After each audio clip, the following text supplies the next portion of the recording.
It was a bright summer morning on the island of Sodor. The engines were getting ready for another busy day. Gordon was boasting to the others. "Another summer has come. That means more passengers will want to ride on the express," he proudly exclaimed. "Not if you're always late," said Thomas. "Don't be silly, little Thomas," grunted Gordon. "I'm never late." "That's not what the Fat Controller said yesterday," teased James. "It wasn't my fault," spluttered Gordon. "There was a jam in the points. It couldn't be helped." Just then, the Fat Controller arrived, looking very eager. "Morning, all," he called to his engines. "Now, before you start work, I have a very important announcement." The engines looked on excitedly. "This summer, a series of Railtours will be arriving from the mainland," he went on. "Knapford Station has been selected as one of the stops for the tours." "What's a Railtour?" asked Percy. "It's a very special passenger train," explained Edward. "Precisely," the Fat Controller grinned. "The tours will be pulled by different engines. They will stay the night on Sodor." "Maybe they can teach Gordon how to go around jammed points, sir," laughed James. Gordon fumed at this. "All right, settle down," called the Fat Controller. "Now, it is an honour for our railway to take part in these rail tours, and I expect you all to make the visiting engines feel welcome." "Yes, sir," called the engines. As the Fat Controller left, the engines were soon wondering who would be pulling the first rail tour. "Perhaps City of Truro will come back," suggested Henry. "Or my brother, Flying Scotsman," said Gordon. "Or maybe someone else from York," said Thomas. "Those two aren't the only famous engines from the mainland, you know. What if Stepney came back?"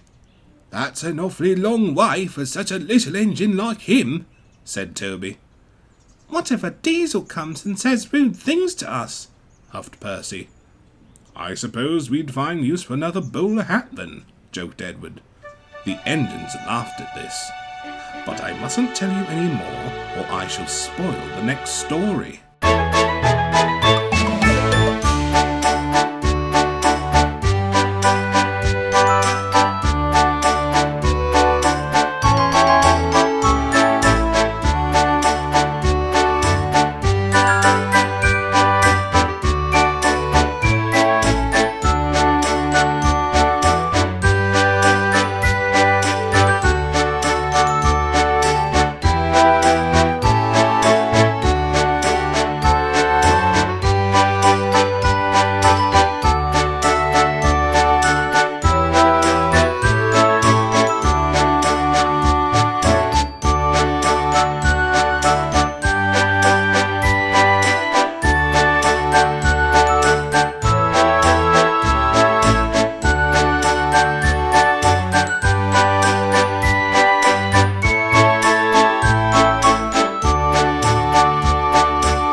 The engines on the Fat Controller's railway were waiting at Knapford Station.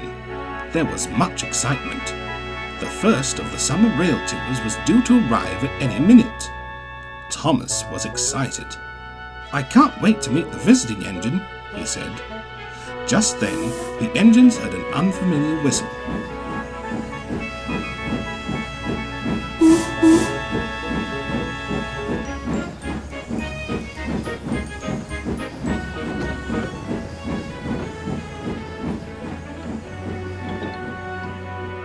The visiting train glided into the station.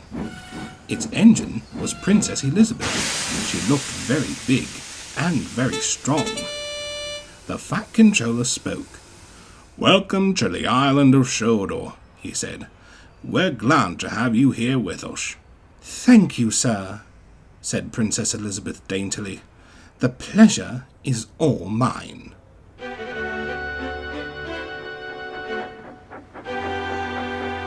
Thomas had been asked to arrange Princess Elizabeth's coaches. He'd been waiting for a chance to introduce himself. "Hello," he said. "I'm Thomas." "Take my coaches away, thank you," Princess Elizabeth sniffed. Thomas was taken aback. "I will, but I wanted to say hello first. I haven't time for idle chat with small engines like you," Princess Elizabeth said. "I'm an important engine named after royalty. Now, I shan't ask again. Take my coaches." Thomas became cross. "Do you always talk to engines like that?" he muttered. "Only to diminutive, unimportant, undistinguished tank engines that go out of their way to get into mine," Princess Elizabeth chuffed. Thomas huffed away, feeling deeply insulted. He was still fuming when he pulled Annie and Clarabelle.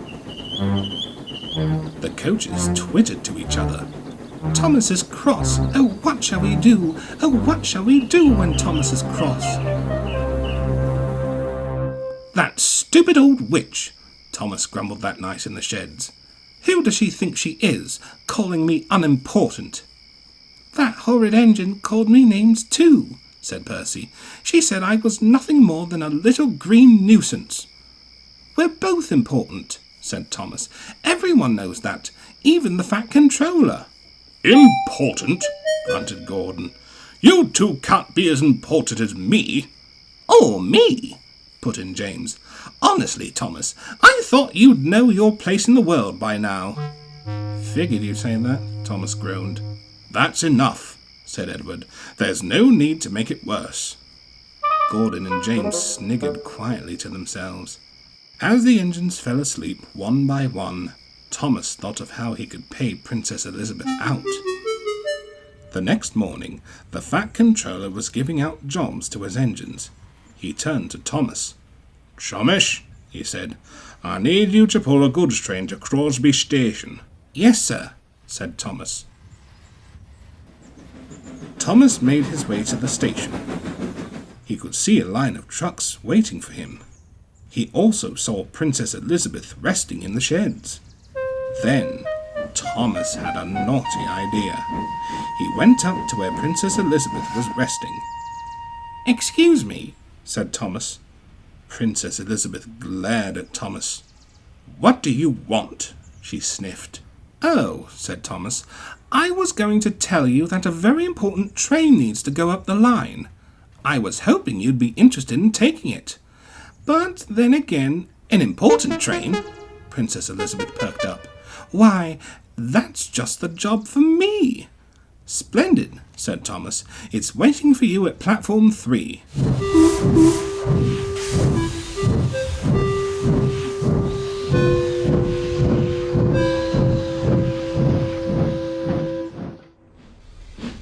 Princess Elizabeth made her way to the platform, but was surprised to see a line of trucks waiting for her.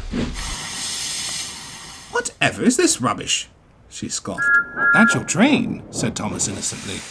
But I thought you said this was an important train." "Oh, it is.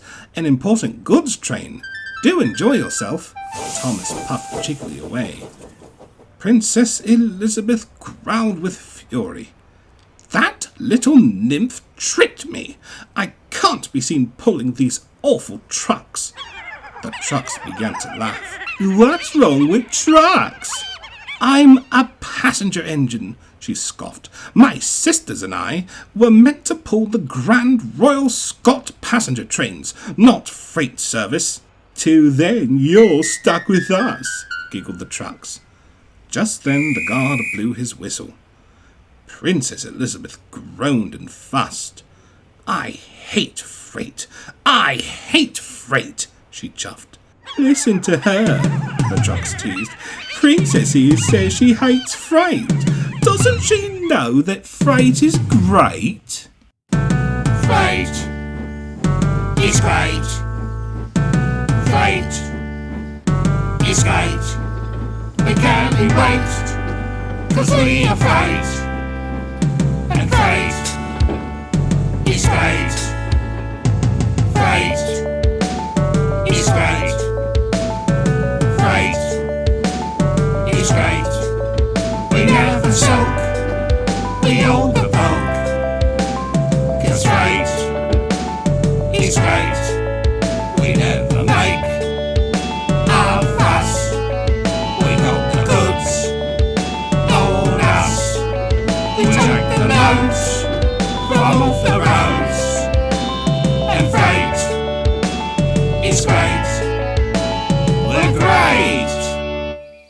Princess Elizabeth grumbled the entire journey. She was relieved when she came to the station. "Finally," she said, "now I can be rid of these disgusting trucks." Princess Elizabeth was soon uncoupled from the trucks. She was eager to head back to Knapford. "Wait!" called the trucks. "You can't leave us here. We're still on the main line." "I'm sure a shunting engine will be along to deal with you lot," said Princess Elizabeth as she puffed away. But there was no shunting engine to take them away. The line of trucks was stuck on the main line. The station master was worried. "We'll have to divert the next train," he said, and went to alert the signalman. Suddenly, there was a whistle. It was Henry pulling a local passenger train. The quick-thinking signalman changed the point to divert Henry from the trucks.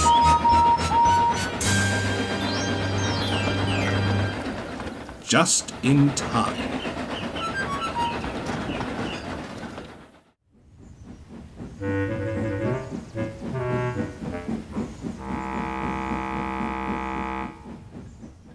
Meanwhile, Princess Elizabeth had just returned to her shed.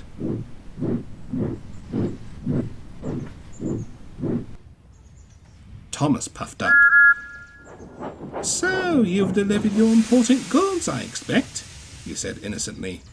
"You snake," she rapped. "You tricked me. An engine like myself isn't made for such nonsense." "Well, it serves you right for being so rude," said Thomas. "At least you're not too proud to leave a job unfinished." "Just a minute," ordered a voice. It was the Fat Controller, along with the Railtour manager. "Princess Elizabeth," the Railtour manager scolded. "Sir Topham Hatt has made me aware that you've been insulting some of his engines. I should remind you that we are guests on this railway, and guests should never be rude to their hosts." Princess Elizabeth looked at her buffers in shame. "And chummish," said the Fat Controller, "I am ashamed of you. Engines on my railway do as they are told, not shirk their responsibilities onto other engines to try to pay them out." He turned to both engines. "You two nearly caused an accident." Thomas and Princess Elizabeth gasped in horror. "Princess Elizabeth left the truck stranded on the main line. Henry wasn't far behind and could have crashed into them. Luckily, our signalman was there to prevent such a crash." The engines felt terrible. "We're sorry, sir," they muttered. "That's settled then," said the Fat Controller. The next day, Princess Elizabeth's Railtour train was ready to leave Sodor. Thomas came to say goodbye. "I'm sorry I played a trick on you," said Thomas. "And I'm sorry I was so rude," said Princess Elizabeth. "I'll try not to let the steam go to my funnel." "That's good," said Thomas. Then the guard's whistle blew, and the Railtour puffed away.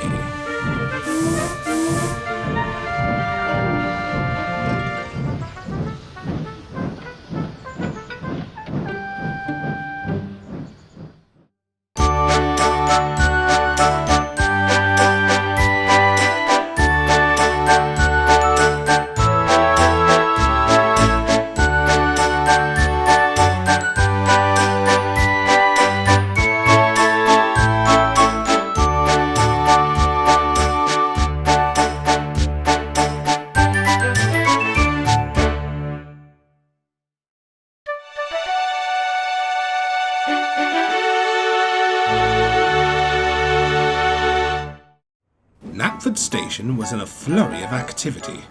A new Railtour was due to arrive any minute.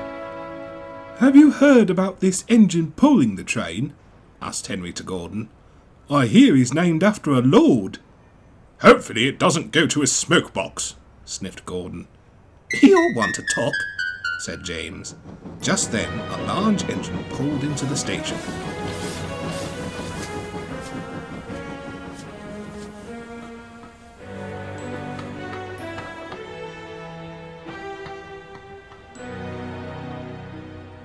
He looked toward the clock. 4 o'clock precisely, said the engine. A perfect run. He soon noticed the others looking at him. Oh, goodness me, he stammered. Where are my manners? Hello, I am Lord Nelson. It is very nice to make your acquaintance. The engines were impressed by this visitor. He seemed very particular. The Fat Controller was there to meet with the passengers and crew. After everyone had gone, he spoke to Edward. Please show Lord Nelson to his shed.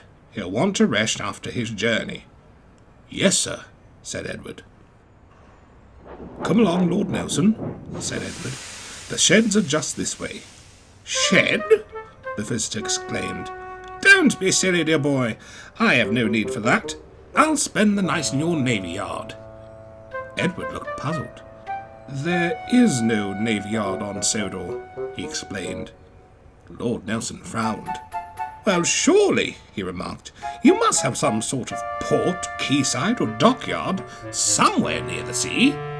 Well, Edward pondered, there is a rather large port on my branch line, but shouldn't you... Perfect, Lord Nelson exclaimed. I shall spend the night there. Lead the way. So Edward reluctantly led Lord Nelson to the docks.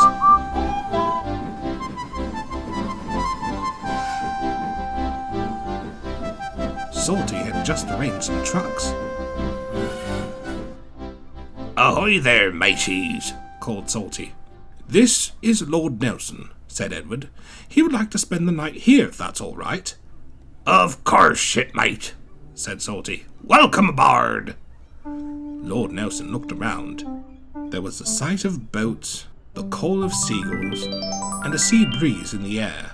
It's perfect, Lord Nelson exclaimed. I'll enjoy it fine here. Cranky wasn't so sure. Just try not to get in the way, he cranked. The next day, Lord Nelson was due to head back to the station, but he was too busy enjoying being by the sea that he didn't notice. Oi, you! Yelled Cranky. Shouldn't you be on your way? I think you stayed here long enough. Nonsense, Lord Nelson announced grandly. A life by the sea puts steam in my pistons, smoke in my chimney, a song in my throat. He began to sing.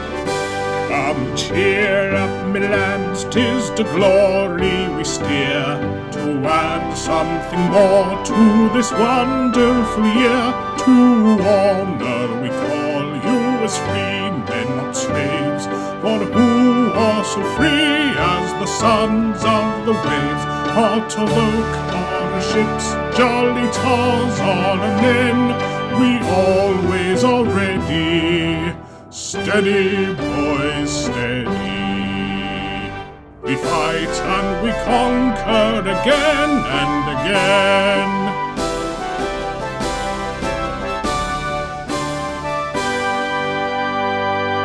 Ha-ha! called Salty. Didn't think he'd be the singing sort of engine. Some sailors taught me that song when I took a boat train to Dover. It's called Heart of Oak. Do you know it? I know of it, the Diesel admitted. Never sang it myself. I'm full of the old sea shanty, you know. Then I must teach you the words, said Lord Nelson. He's gonna be late for sure, Cranky murmured. And you must learn it too, I insist, Lord Nelson demanded. All together now. Meanwhile, at Knapford Station, Edward had just arranged Lord Nelson's coaches to the platform for the journey home. The Fat Controller and the Railtour manager were anxiously hoping for Lord Nelson to return soon. This is ridiculous, the manager exclaimed. The passengers are shorting in plane. Where did you put our engine? I'm sure there's a reasonable explanation for this, the Fat Controller assured. Edward puffed up. Sir, has Lord Nelson not returned from the docks? He asked. The docks? The Fat Controller pondered. Why would he be there? Oh, that blasted Lord Nelson! That'll explain it, fumed the manager. That engine thinks himself the Admiral of the Royal Navy, always going on about being by the sea. That's it then, said the Fat Controller. Edward, you must take us there at once. Yes, sir, said Edward, and off he went to the docks. Lord Nelson was causing all sorts of confusion. He had Salty, Cranky, and all the dock workers gathered together to sing his song, and no work was getting done. Just then, Edward puffed into the docks. "Stop this nonsense at once!" called the Fat Controller. The manager spoke severely to Lord Nelson. "What are you doing here, you silly engine?" he rapped. "You're going to make our passengers late." "Nonsense, sir," the engine explained. "We've plenty of time. The train isn't due to leave until 2. "Yes," the manager said, "and it's almost 2 now." Lord Nelson gasped and looked at his buffers. He eyed everyone sheepishly. "I told you needed to leave," groaned Cranky. "Oh dear," Lord Nelson stammered. "How unpunctual of me. I'm dreadfully sorry, everyone. I should be going now." And the big engine puffed out of the docks.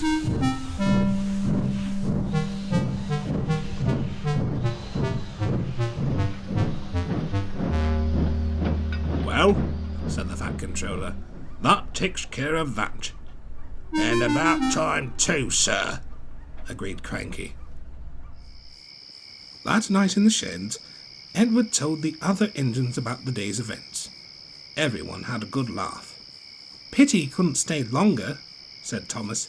"He did sound like an interesting engine." "Perhaps he could come back and teach us that song," peeped Percy. "Hopefully not," grunted Gordon. "As I said, being named after a lord makes an engine puffed up in the smoke box." "Whatever you say, Lord Gordon," teased James. The engines laughed at this, while Gordon groaned in anger.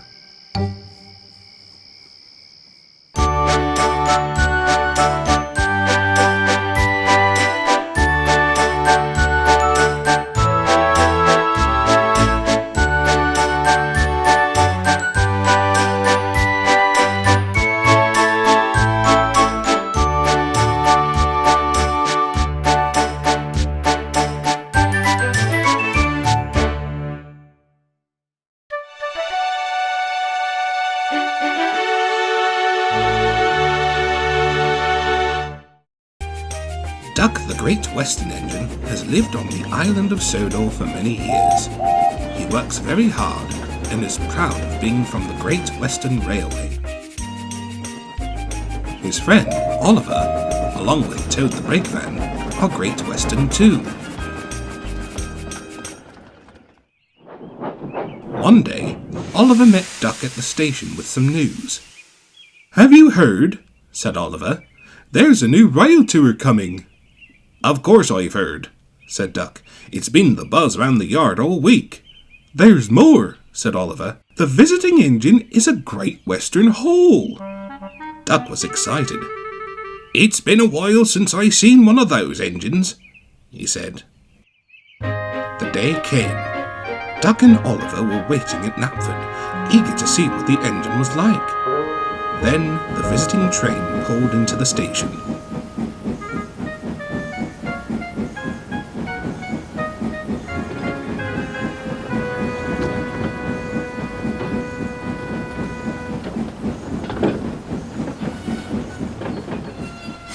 Duck and Oliver were surprised. The engine was a Hall class, but was painted crimson, had an odd crest on his tender, and the name Hogwarts Castle on his side. "Why is he named Castle?" Duck wondered. "Perhaps he thinks he's a castle and had his name changed," joked Oliver. But before the engines could even say hello, the visiting engine was swarmed by passengers dressed in robes and stripy ties. They crowded around the engine and took photographs from all angles. "He sure is popular," said Oliver. "But why are all those people dressed like that?" "Beg pardon, Mr. Oliver," said Toad, "but perhaps we can speak to him when he isn't so busy." Duck and Oliver agreed and went off to fetch their coaches.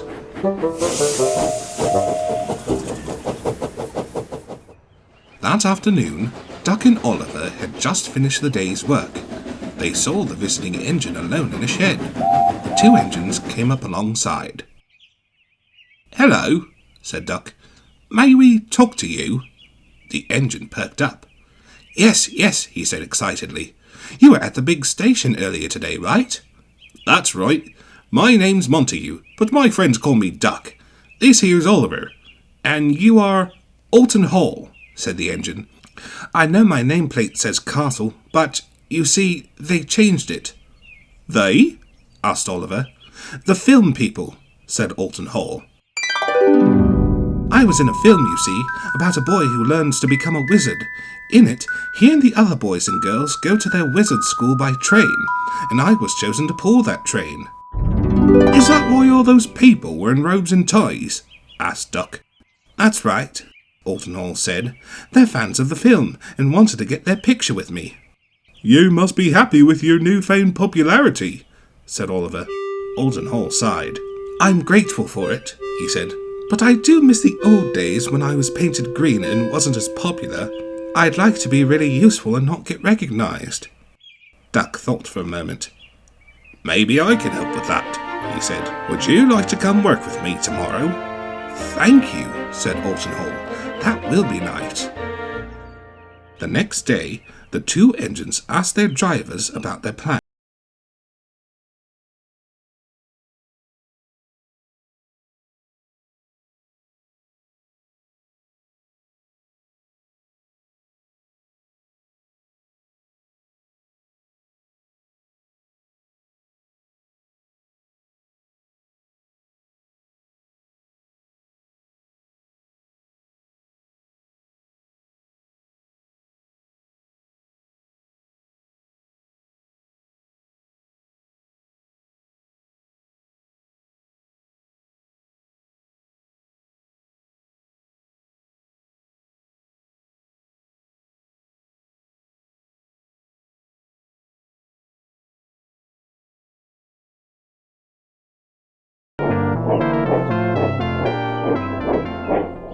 Duck was hopeful that Olton Hall wouldn't be recognised, but not for long.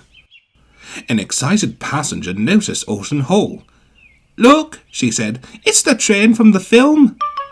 A group of passengers then swarmed around Olton Hall like angry bees, trying to get photographs from every angle.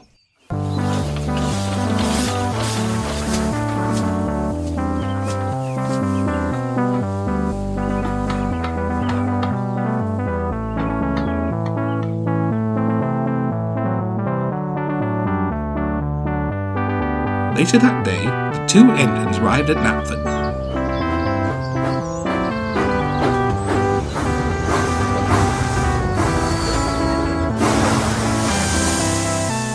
Here we are, said Duck. Hopefully no one will recognise me here, said Olton Hall. Then there was trouble. A large purple bus pulled into the station roundabout. There were people in robes pouring from the bus and rushing onto the platform to see Olton Hall. The two engines felt exhausted. That evening, Duck came to see Olton Hall in the shed. I'm sorry my plan didn't work, said Duck. It's all right, said Olton Hall. At least we tried. We'll just have to face facts. As long as I'm still recognised, they'll never leave me alone. Just then, Oliver pulled up with the Railtour manager. Olton Hall, the manager said. There you are. I've been looking for you. Oh, hello, sir, said Olton Hall. Oliver told me about your issues with these film fans, the manager said. To tell you the truth, I don't like them crowding up the platform. It's not very safe. If only I could be painted green like the old days, sir, said Olton Hall. Then they wouldn't recognise me. Wait a minute, said Duck. What if we did paint you different, just for one day? That way you wouldn't be recognised. That's excellent, said Olton Hall. Could that be possible, sir? I'm not so sure we'll be able to have you repainted on such short notice, said the manager. But I'll speak with Sir Topham Hatt to see what we can do. The next day, Duck and Oliver were waiting at Knapford Station to see the Railtour train off. They were hopeful that their plan to disguise Olton Hall would work. They soon saw Olton Hall arrive at the platform looking quite different. Olton Hall, said Duck. I see you're still red. Yes, said Olton Hall. They weren't able to repaint me due to a paint shortage, but they did take off my headboard. They've put the Great Western crest on my tender and fitted my old nameplate. Hopefully it'll work, said Oliver. Soon, Olton Hall was coupled to the Railtour train. Sure enough, people in wizard robes were scrambling to take pictures, but were surprised to see that Olton Hall looked different. Oh, that's no fun, said one of the fans. They took off his movie gear, said another. Shame, really, said a third. They walked back to their coaches. Duck, Oliver, and Olton Hall were glad their plan had worked. I suppose I'll have to have it fitted back on eventually, said Olton Hall, but at least I don't have to worry about film fans for a while. Just then, a man and his son came up to look at Olton Hall. Oh, look, son, said the man. Here's a hall class from the Great Western. Oh, wow, said the boy. I've never seen an engine like this before. Olton Hall had to smile.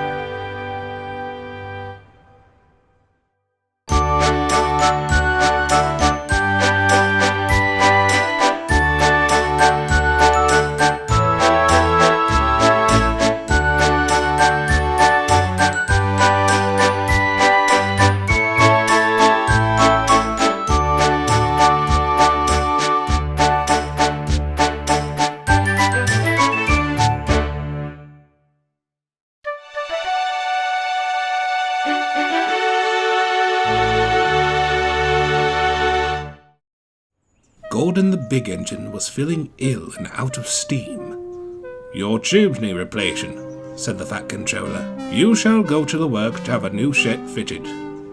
But that left the Fat Controller with a rather large problem. He needed to find an engine to take tomorrow's express, but the engines who could take it had their own jobs to do. Oh dear, he murmured to himself. What am I to do? Suddenly, he remembered the visiting engine from the Railtour earlier that day. I wonder, the Fat Controller thought, and went to telephone the Railtour manager. The engine, whose name was Cock of the North, was talking with Thomas and Percy about his many adventures. And I told that galloping sausage that he was as useful as a coal train to Newcastle, Cock of the North finished. Thomas and Percy laughed. I say, the visitor went on, would you like to hear about the time I went to Aberdeen? Yes, please, the tank engine squeaked. Cock of the North began. I woke up one morning, made it to the station. I heard a strange whistle. It sounded like... Just a minute, ordered the Fat Controller. Now, I need an engine to pull the express tomorrow while Gordon is at the works. And you, Cock of the North... Please, sir, you can call me North if you wish, the big engine said. My full name is rather time-consuming, if you feel my meaning. Very well, North, said the Fat Controller. As I was saying, the Railtour manager allowed me to borrow you to pull the express. Oh, thank you, sir, said North. I'll do my best. There's a good engine, said the Fat Controller. I expect good things from you tomorrow.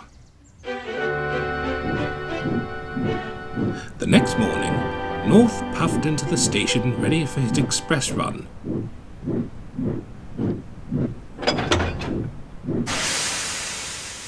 The passengers were very excited to see this new engine taking their train. North then noticed a little boy on the platform. Hello, young fellow, North said. Never seen the likes of me before on this island, eh? The boy shook his head. North laughed.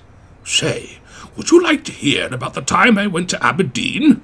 Yes, please, said the boy. Cock of the North began. I woke up one morning, made it to the station. I heard a strange whistle. It sounded like... Just then, the guard blew his whistle. Oh dear, said North. I must be off. Can't keep the passengers waiting.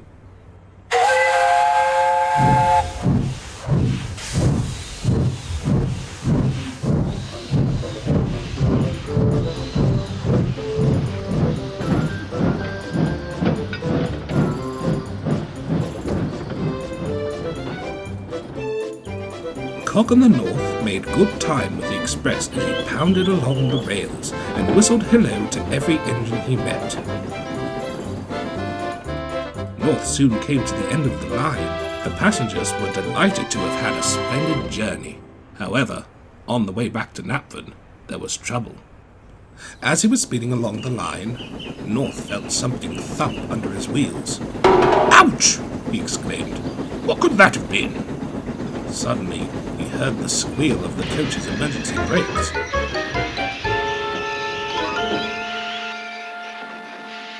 Once the train had stopped, the driving guard checked to see what had happened.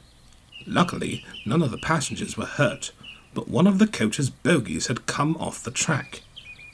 Soon, the driver came back holding a crushed lunchbox. This was on the line, he said to North. I wonder who could have left it there. Soon, Thomas arrived with the breakdown train. The Fat Controller spoke to North. The accident wasn't your fault, he said, but this could have ended very differently. Objects lying on the line can be very dangerous. This is what caused it, sir, said the driver, showing him the remains of the lunchbox. A workman overheard the conversation. Oi, Sid, he shouted to another workman. Isn't that yours? You were doing truck maintenance over here, weren't you? Sid looked at the lunchbox and nearly went pale. So that's where I left it, he murmured. The Fat Controller glared at Sid. I shall speak with you later, he rapped. That evening, North told the engines all about the day's events. They were glad that everything had turned out all right. By the way, said Thomas, you never finished your story of when you went to Aberdeen. Of course, said North. Now, where did I leave off? You woke up one morning, informed Percy. Oh, yes, right, said North. Ahem. I woke up one morning, made it to the station. I heard a strange whistle. It sounded like... Just then, Gordon puffed up to the turntable.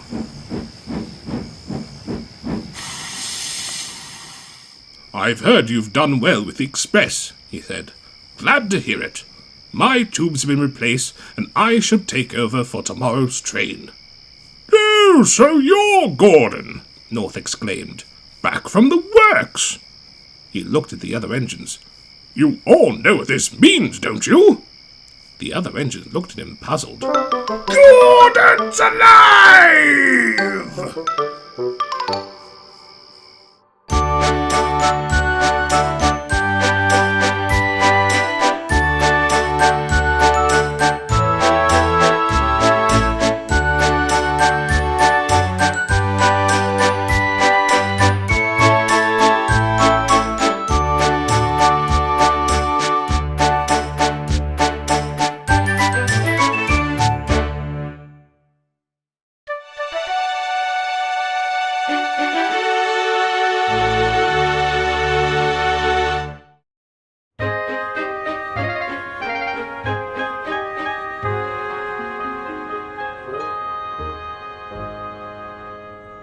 A new Railtour train had just arrived at Knapford.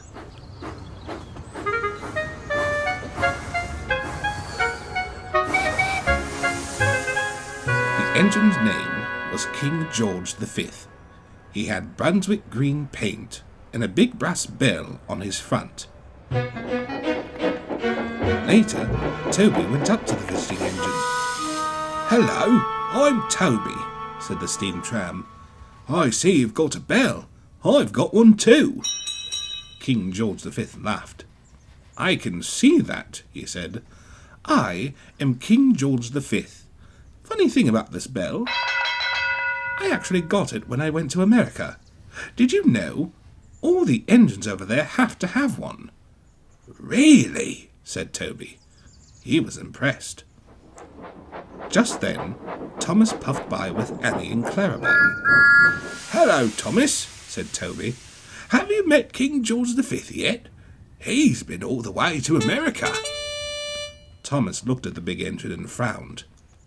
He should have stayed there to be a museum piece. he huffed crossly, and puffed away.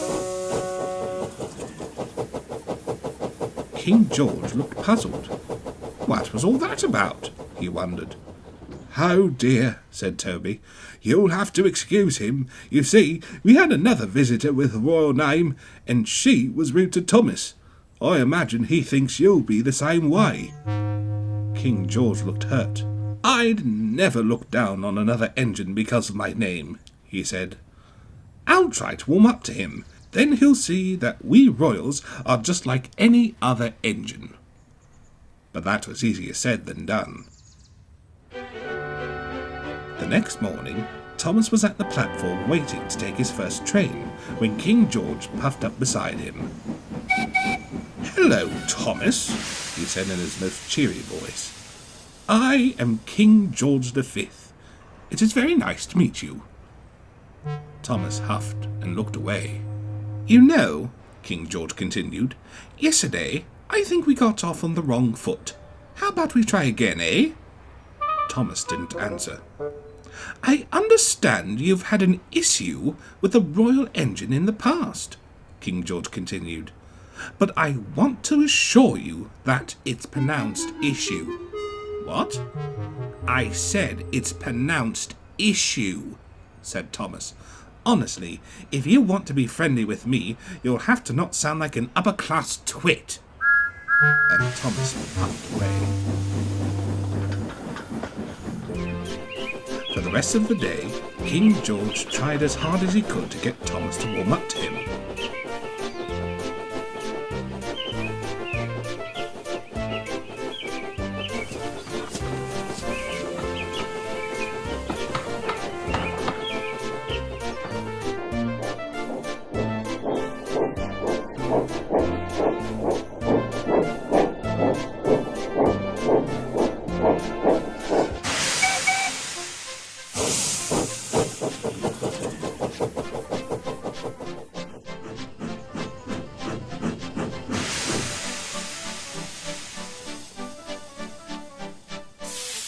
But nothing seemed to work.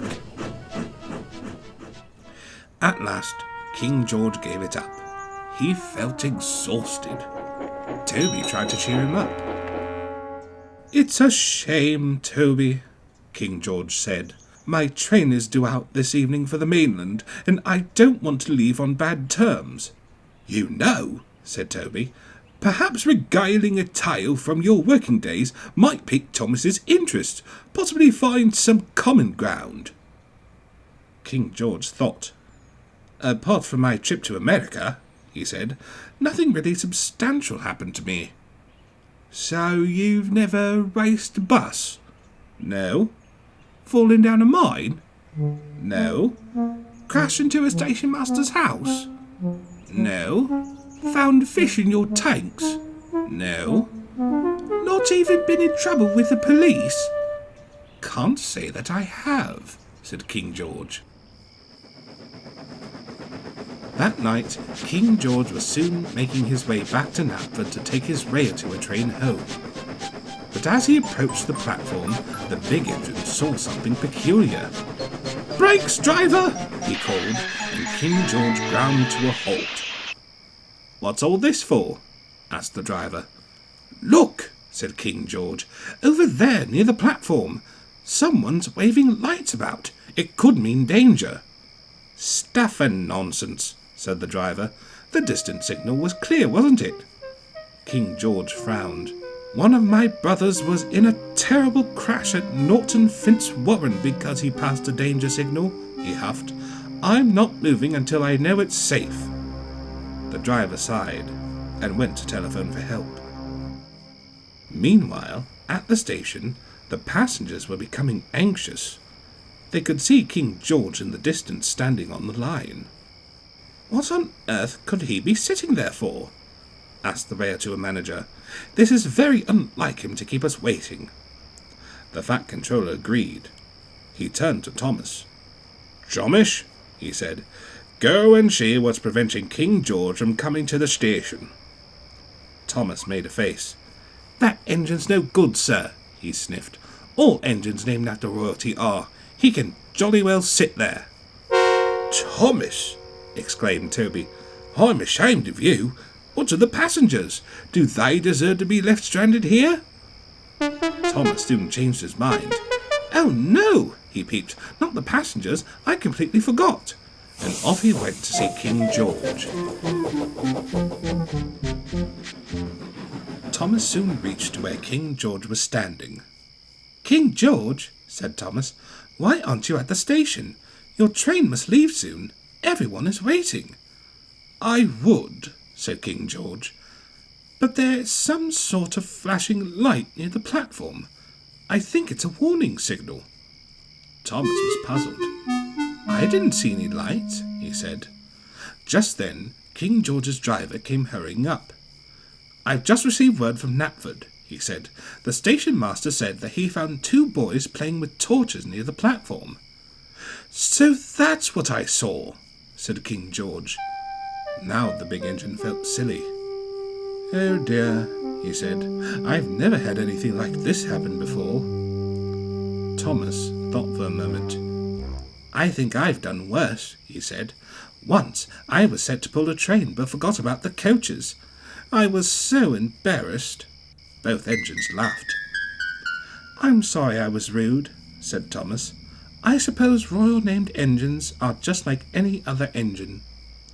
Oh, that's all right, said King George. There's been a history of us royals getting too puffed up in the smoke box. Why, I remember a time I met Duchess of Sutherland. Now she was a right mess. Never mind about that, said the driver. Remember, you've got a train to pull. And with that, the 2 friends made their way back to Knapford.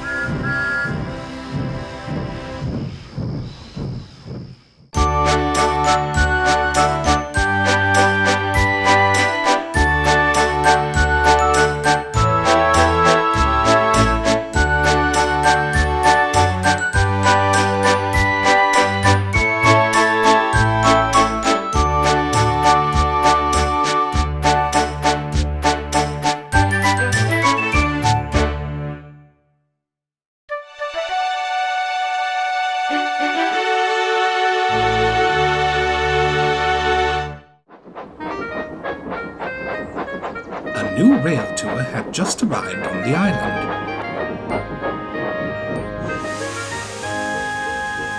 Its engine had a large green dome and 1 big drive wheel like Emily.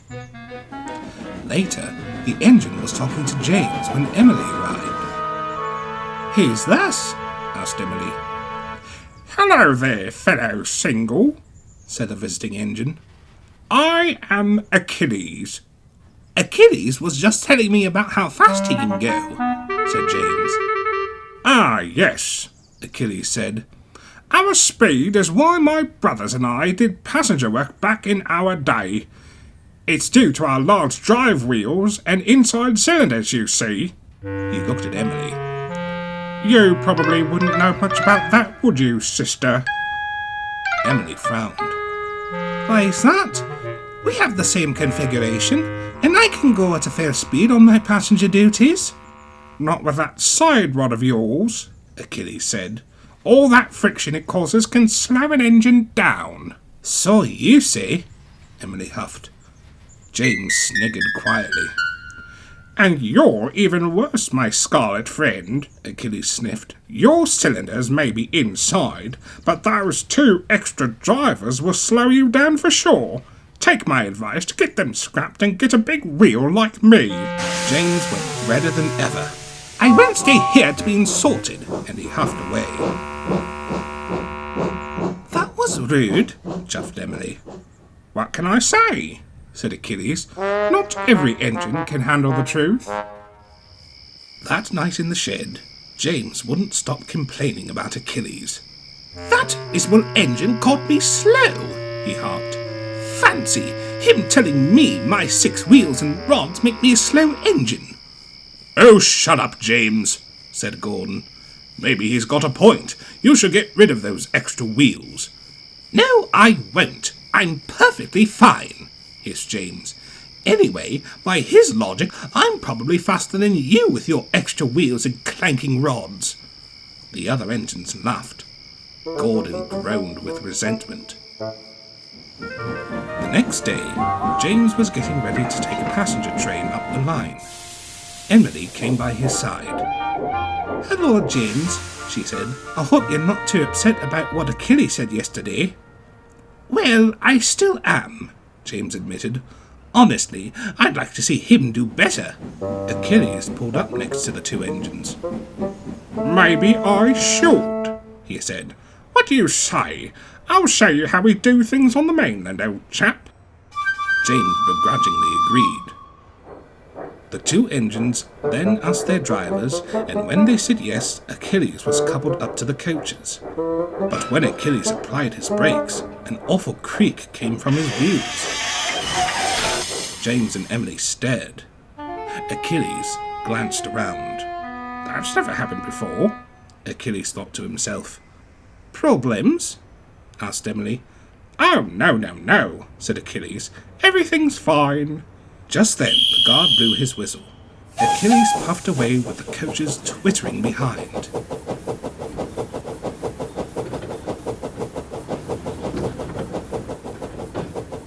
"That creak didn't seem normal," said Emily. "I hope it doesn't cause any trouble," said James. Later that day, Emily had stopped at the station with a goods train for the docks when she saw Achilles coming. As he stopped at the platform, the creak came again, but this time it was louder than before. "Are you sure you're all right?" asked Emily. "Oh, never better," Achilles said, trying not to sound so worried. "I feel great. May I ask where that train of yours is headed?" "The docks," said Emily. "And let me guess, you want to take it so you can show me how great you are." "You've read my mind, my dear," said Achilles. Soon the arrangements were made, and off went Achilles with Emily's train for the docks. Achilles sped down the track. His wheels whirred as he ran along the line. Soon he approached a signal telling him to slow down. Then there was trouble. Something snapped when the driver applied the brakes, and they wouldn't come on. "Peep, peep! Brakes, guard!" Achilles whistled to the guard, but the brake van couldn't stop the train by itself. "Help! Help!" yelled Achilles. I can't stop! On! Faster! Faster! Yelled the stupid trucks as they surged Achilles forward. Achilles entered the dockyard and saw a set of buffers coming straight towards him. "Oh no!" Achilles shouted and shut his eyes. Achilles crashed through the buffers and slid through the grass and came to a rest on the lighthouse rock. Luckily, no one was hurt, but Achilles was battered and beaten. James brought the breakdown train and the workmen to clear the mess. The Fat Controller and the Railtour manager came to inspect the damage. "I do not mind visiting engines helping out on my railway," said the Fat Controller, "but I expect them to not cause confusion or delay." "We shall have to pay for these damages and for your repairs," said the Railtour manager. "Perhaps it'll teach you not to be so careless." "I'm sorry, sirs," said Achilles. He felt miserable. An inspector was looking over Achilles. "Here's the problem," he said. "The brake rigging was worn and practically disintegrated." "Well," said the Fat Controller, "I suppose that was your, Achilles heel. You must go to the works to be mended." "Yes, sir," pouted Achilles. It took a while to repair Achilles, so a diesel had to take the Railtour train back to the mainland. When he was repaired and ready to go home, James and Emily came to see him off. Achilles spoke. "I'm sorry I was so boastful," he sighed. "I guess I'm not so perfect after all. The great Achilles is great no more." "Rubbish," said James. "We're all useful in our own way, no matter what we're made of." "That's right," said Emily. "No two engines are bit the same, brother." Achilles smiled, and with that he headed for home.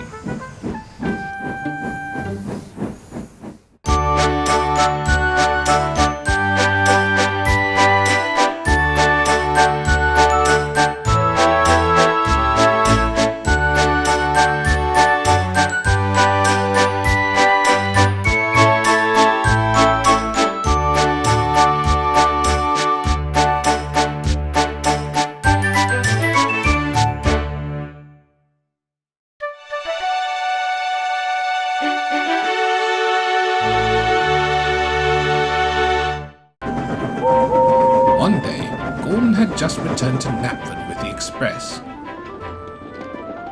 He was surprised to see Spencer sitting on the opposite platform.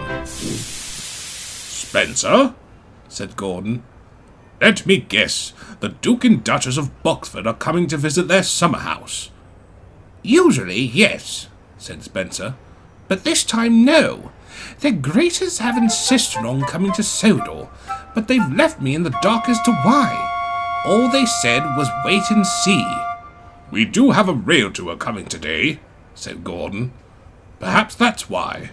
Just then, the two engines heard a whistle and were surprised to see who was pulling the rail to a train.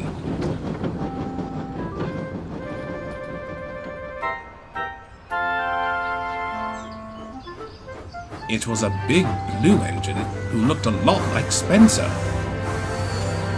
Gordon was amazed.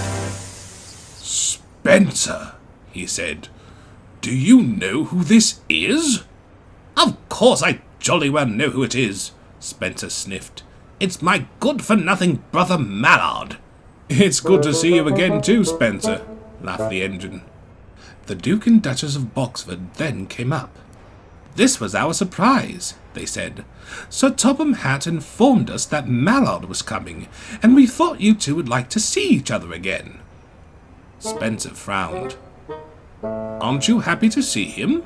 Asked the Duke. You'll have to forgive him, Your Grace, said Mallard. He and I have a bit of history together. I'd like to hear about that, laughed Gordon. Spencer just sulked. Later that day, all the engines had gathered to hear Mallard talk about his world-breaking speed run. And on a stretch of line between Grantham and Peterborough, we did it, said Mallard. 126 miles an hour, just for a moment. I nearly shook myself to bits, but I became a credit to the railway, and the history books as well, as the fastest engine in the world. The engines looked on in amazement. Wait a minute, said James. Spencer, didn't you tell us you were the fastest engine in the world? You said so when we first met. Mallard laughed. You're still telling that fib, Spencer, he said. Everyone was surprised. After I attained the record, he was so jealous that he went about telling every engine he could that he was the one who did it. The engines laughed, while Spencer slipped away, muttering under his breath.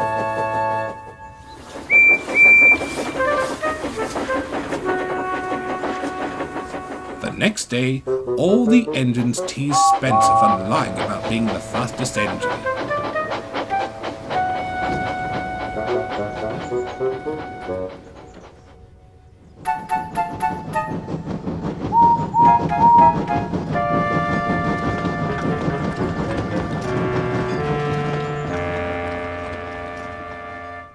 It's not fair, Spencer groaned. If anyone deserves to hold that record, it should be me.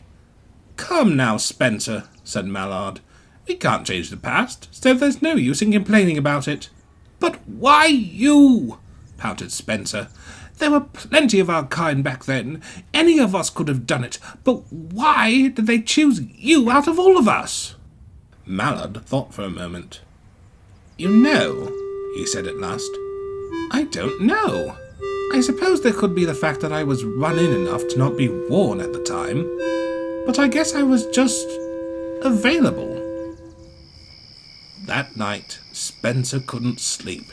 He was too busy thinking about what Mallard had said. Available, Spencer said to himself. He was available? What nonsense. Just because an engine's available doesn't mean you can give out speed records to him. Then Spencer made a plan. If he can do it, he thought, then so can I. I'll go for 127 miles an hour. Then, once I'm the world's fastest engine, everyone will know that I'm special. The next day, Spencer was set to take the Duke and Duchess back to Boxford. Mallard had come to see him off. Goodbye, Spencer, said Mallard. Even though our visit was short, it was good to see you again. Spencer grinned slyly. Well, I promise you, brother, he sniffed, "that when we meet again, you'll be lost for words." Just then, the guard blew his whistle, and Spencer puffed away.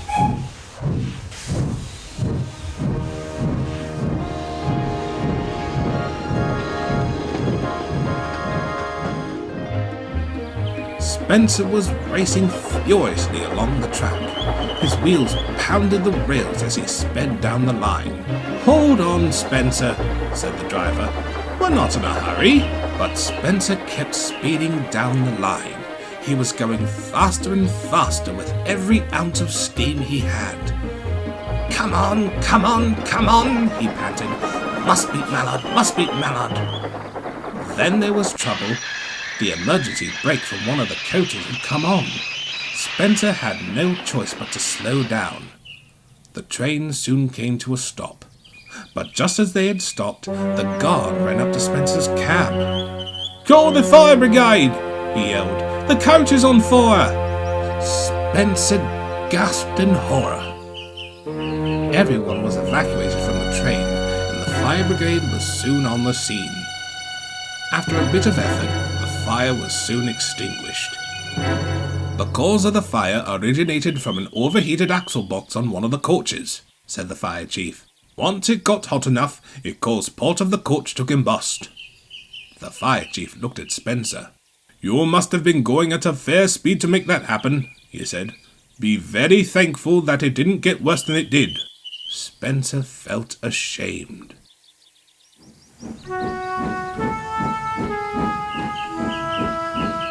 Spencer had to wait at the station while the Duke and Duchess went to make alternate travel arrangements. With help from the Railtour manager, they had arranged to board Mallard's Railtour train back to the mainland. When Mallard pulled into the station to collect the Duke and Duchess, he could see Spencer was miserable. "Hello, Spencer," he said. "I heard what happened. Why did you think you could go so fast?" Spencer said nothing. "You must understand," Mallard continued, "that we're not as young as we were back then. We're older now. Do you think I could ever do that record run again? And at my age, never. I barely have enough puff to get up to 75 nowadays." Spencer sighed. "I know," he said. "I guess I was just always so envious of you. Having a speed record must make you feel special. I just wanted to feel special myself." Mallard thought for a moment. "You know," he said finally, "there are not many of us left, but even then, our class is lucky enough to have 7 survivors. And," he added, "you have owners that know your worth, know it enough to make you their exclusive engine. That's more than most steam engines can say. That should make you feel special." Just then the guard blew his whistle. "Goodbye, Spencer," said Mallard as he pulled from the station. "Hopefully our paths shall cross again soon."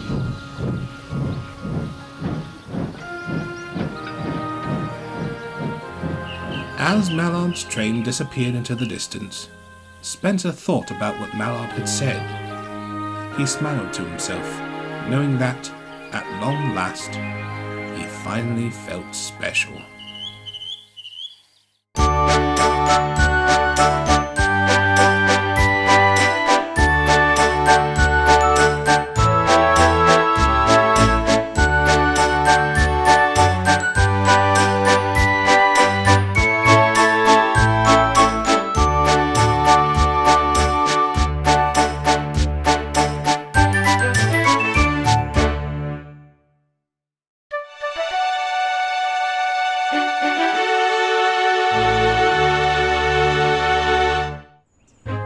It was another summer morning on the island of Sodor. Henry the Green Engine had just returned from pulling the flying kipper and was looking forward to a rest in the sheds. Suddenly, he heard a loud whining sound in the distance. It lingered for just a moment, then faded into the distance.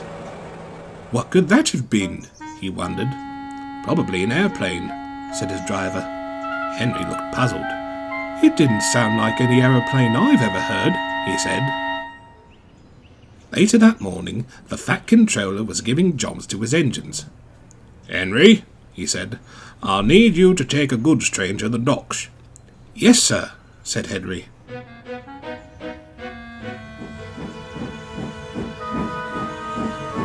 As Henry puffed away to fetch his train, he noticed that the Railtour coaches were in the yard.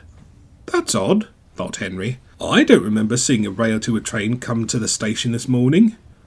Then he heard someone calling from the shed. Psst, over here, it said. Henry looked around and saw an odd-looking engine peering from the shed door.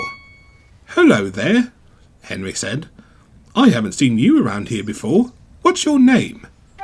The engine shyly looked around. I've never been given a name, he said. The engineers, just called me GT3. I came here earlier with those coaches for a Railtour. I see, said Henry. Well, GT3, my name is Henry. I have to go now. I've a train to pull to the docks. Wait, don't leave yet, said GT3. What's the matter? Asked Henry. You're going to make me late. I'm sorry, but I need a favour. Henry listened. Could you get some kerosene for me? GT3 asked. I'm almost out, and I need more to get back to the mainland. What's kerosene? Asked Henry. He had never heard of it before. Kerosene is kind of like diesel fuel, GT3 explained. I'd get it myself, but I'm not quite sure where to go. Don't worry, said Henry. I'll see if I can find you some. And off Henry went to take his train.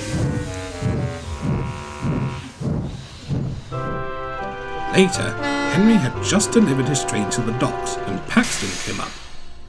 Hello, Henry, said Paxton. What are you doing today? Oh, Paxton, said Henry. I was hoping I'd see a diesel today. Why is that? Do you happen to know where I could find something called kerosene? Kerosene? Said Paxton. I actually have some in one of these tank wagons, I think. You can take it. Thank you, said Henry. But won't it need to be delivered? Don't worry, I can just fetch some more.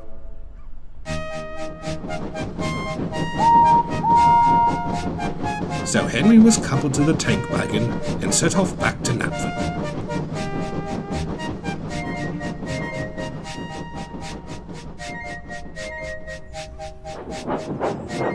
Hello, GT3, said Henry.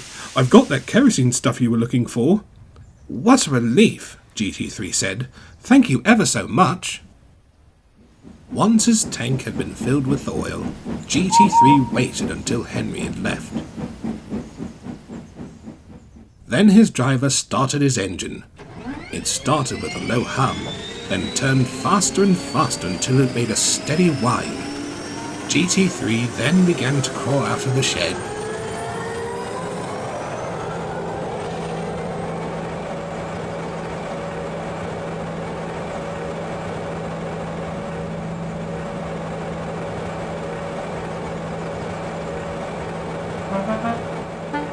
Then there was trouble. With a splutter and a cough, GT3's engine began to shut down. He was now stuck outside the sheds. It's the fuel, said his driver. It's not kerosene at all. It's just regular diesel fuel. Oh no, said GT3. I have to take the Railtour train home tomorrow. What shall we do? We'll have to get your tank emptied first, said the driver. I imagine it will be a while before someone comes to help. But everyone will laugh when they see me, said GT3. There's nothing for it, the driver said firmly. You can't move with this fuel in your engine, so you'll just have to stay here. GT3 could do nothing but be content. A while later, Henry came with the works van to repair GT3. He couldn't help but stare at the strange engine. GT3 felt sad. Are you going to laugh at me and call me strange like all the others? Henry was shocked. Why would I do that? He asked. Everyone on the mainland did it when I first came out of the foundry, he explained. I'm an experimental engine, you see, with a gas-powered turbine engine fueled with kerosene. I look more like a steam engine, even though I'm technically a diesel. All the other diesels made fun of me for this and said I looked queer.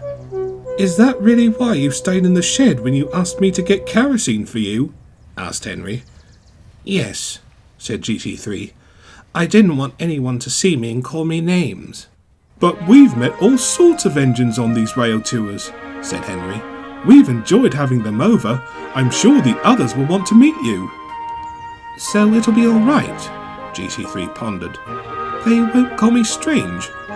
Of course not, said Henry. I'll tell everyone to say hello. And that's exactly what he did. As GT3 was having the diesel removed from his tank and waited for the kerosene to arrive, the other engines said hello to him and told him all sorts of adventures they've had on the Fat Controller's railway.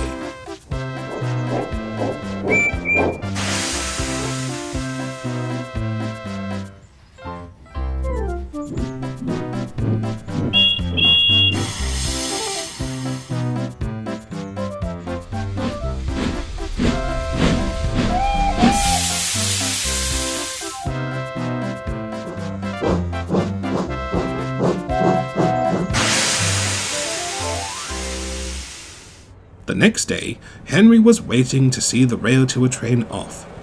He then heard the strange whining sound again as GT3 glided into the station. So that's where that noise came from, exclaimed Henry. Yes, said GT3. Turbine engines do make a loud whining noise. And I thought it was an aeroplane, said Henry's driver. Shows what I know. The engines laughed. Thank you for helping me yesterday, GT3 said. I hope I will be able to come back one day. Of course, said Henry. Any engine is welcome here. Just then the guard blew his whistle, and with a whine from his engine, GT3 set off for home.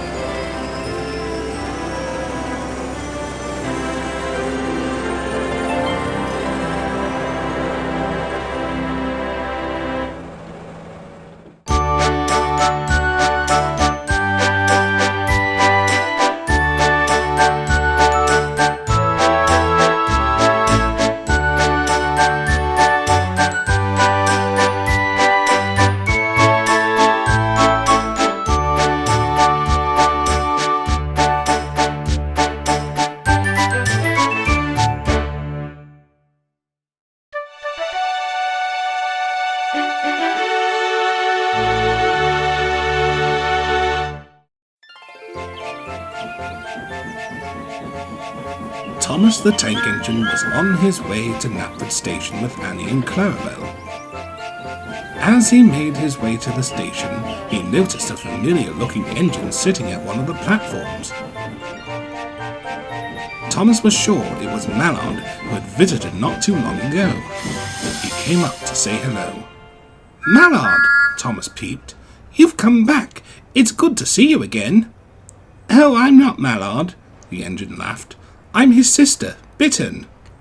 Thomas became embarrassed. "I'm sorry. It's just, well, no need to be sorry," said Bittern. "People often get us confused sometimes, especially when we've been painted the same colour." Thomas looked back at Bittern's train. "Are you here for a rail tour?" he asked. "These aren't the coaches that are usually pulled by visiting engines." "I'm on a special extended tour with these teakwood coaches," Bittern explained. "They've called it the Teak Special." "And I just noticed," said Thomas, looking back, "you have a second tender, just like Flying Scotsman." "That actually is Flying Scotsman's other tender," said Bittern. "My tour will last a bit longer than the others, so he lent it to me." Presently, Gordon puffed into the station with the express. He noticed the visiting engine too, along with the second tender. "Hello, Gordon," said Thomas. "Have you met Bittern yet?" Gordon said nothing. He eyed the visitor suspiciously, then puffed away.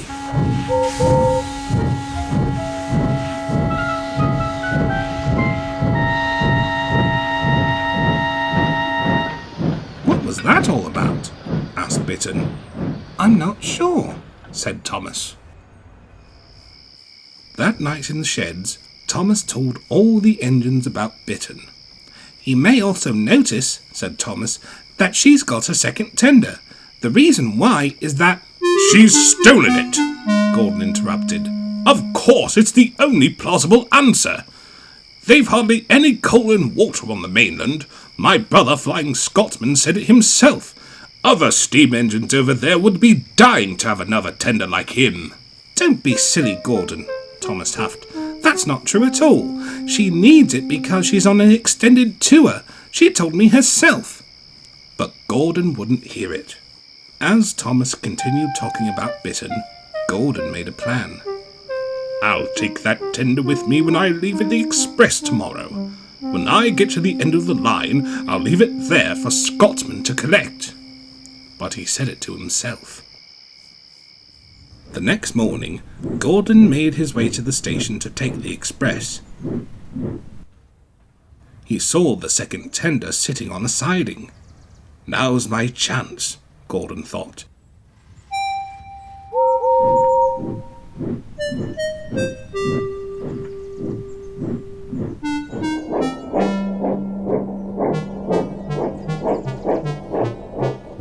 And he coupled up to the tender.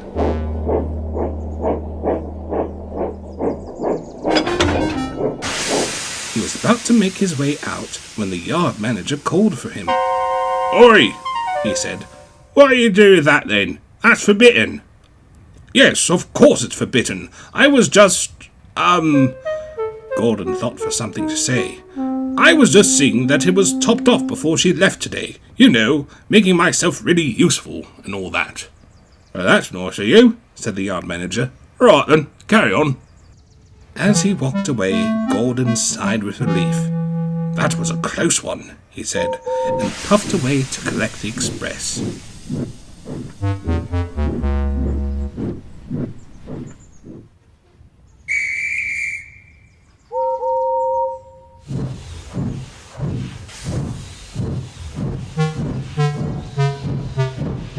As Gordon was leaving the station with the second tender in tow, he didn't notice that Thomas had seen everything. Later that day, Bittern's Railtour train was due to leave for the mainland. Bittern searched all over the yard, but couldn't find the tender anywhere. The Railtour manager started to worry. "And you're sure you've looked where you put it last?" he said. "Of course, sir," said Bittern. "I've looked all around this yard 3 times over. It's as if it vanished into thin air." "This is most peculiar," said the Fat Controller. "The only other reason is that another engine has taken it." "That's exactly what happened, sir," said Thomas, pulling up. The Fat Controller stared. "Whatever do you mean, Thomas?" "When Gordon left for the express this morning," Thomas explained, "I saw him taking the tender with him." "That's it then," the Fat Controller said. "I'll telephone to stop his train at the nearest station." He turned toward Bittern and the Railtour manager. "Once I find where he is, I'll send your train to meet him." "Yes, sir," they said. Meanwhile, the express had stopped at a station to collect more passengers. Gordon waited for the guard to blow his whistle and wave his green flag. It seemed to take longer than expected. "Come on," grunted Gordon. "I must keep the schedule, or the passengers are sure to complain." Just then, the station master came and spoke to Gordon. "The Fat Controller had called to stop the express," he said. "You have something that belongs to the visiting engine. The Railtour train will be along to collect it shortly." Gordon was cross. "She's trying to take Scotsman's tender away," he huffed. "Well, try as she might, I won't let her have it." Presently, the Railtour train came into the station. The Fat Controller and the Railtour manager spoke severely to Gordon. "You have caused confusion and delay," the Fat Controller scolded. "That tender is needed for Bittern's train." "Now the express and our Railtour train will be late," the Railtour manager added. "What do you have to say for yourself?" "This tender doesn't belong to her," Gordon pleaded. "It belongs to my brother Flying Scotsman. Railways on the mainland hardly have any coal and water. Any steam engine would do anything to get a tender like this." "If that's so," said Bittern, "then why did Flying Scotsman let me borrow it for my rail tour?" Gordon stared at Bittern. "He did what?" he asked. "My rail tour is a teak special," explained Bittern. "It's an extended tour. In fact, it's the longest tour this year. When I told Flying Scotsman about how long I'll be travelling, he lent it to me." "So Thomas was right after all," Gordon murmured. He now felt ashamed, and looked down at his buffers. "Now do you understand?" asked the Fat Controller. "Bittern didn't steal anything." "Yes, sir," said Gordon. "Sorry, sir." Bittern was soon coupled to the second tender and was ready to set off. "I'm sorry for thinking wrong about you," said Gordon. "If my brother can trust you with his tender, then you must be a really useful engine." "I guess you could say that," said Bittern. "And if you don't believe me, you can ask him yourself when he comes here next week." Gordon was shocked. "He's coming here? Next week?" he spluttered. "Oh, there's so much to do. I must get my brass polished. I must get a new coat of paint. Oh, I'm so excited."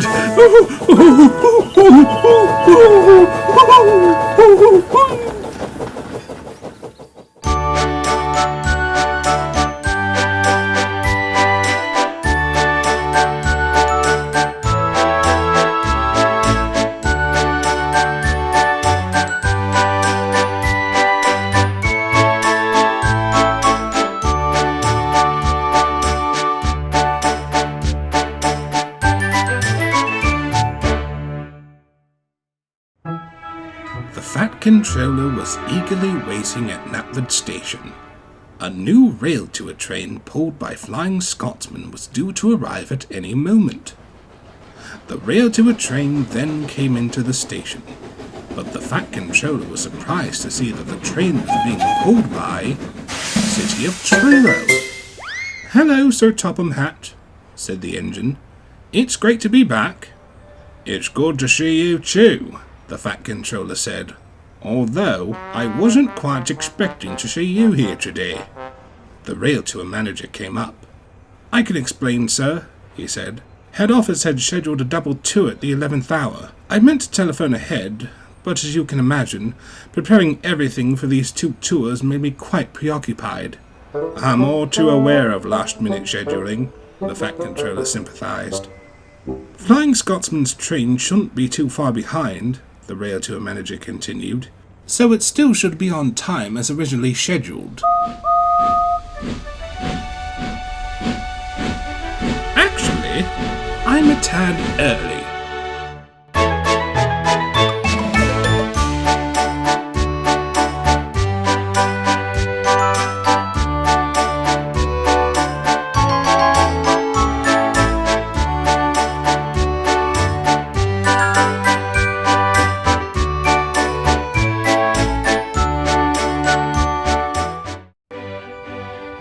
Word had soon gotten around that the two famous engines had returned to Sodor, and soon all the engines were hoping that they could meet with them again. But none were more excited than Gordon and Duck. "At last," Gordon proclaimed, "Doncaster's finest sons are reunited once again." "Indeed," Flying Scotsman added, "although I'm still surprised that you thought Bittern stole my tender." "Well," Gordon stuttered, "I had your best interests in mind the entire time." "Of course you did," laughed Scotsman. "I trust your journey wasn't too rough," said Duck. "Oh, it was quite enjoyable," said City of Truro. "At some point, Scotsman and I were right beside each other." "Of course," Flying Scotsman added, "there wasn't any record breaking." "Goodness no," put in City of Truro, "especially at our ages." "Speaking of which," said Gordon, "let me tell you about what happened when Mallard and Spencer were here." Unknown to the other engines, Diesel pulled into the yard and eyed the visitors with contempt. So those are the so-called record breakers, he oiled to himself. Perhaps it's time to spread some mischief. Later that day, Duck was taking on water when Diesel purred up. Why, hello there, Duck, he sneered. Oh, Diesel, Duck said. Still here on loan from the other railway, are you? Oh, Diesel stammered. I hear that your friend City of Truro was the first to go 100 miles an hour. Of course he did, Duck said matter-of-factly. That's not what Golden's been saying. I heard him telling Edward. I know your tricks, Diesel, Duck scolded. You've done it before, and you won't do it again. And he huffed away.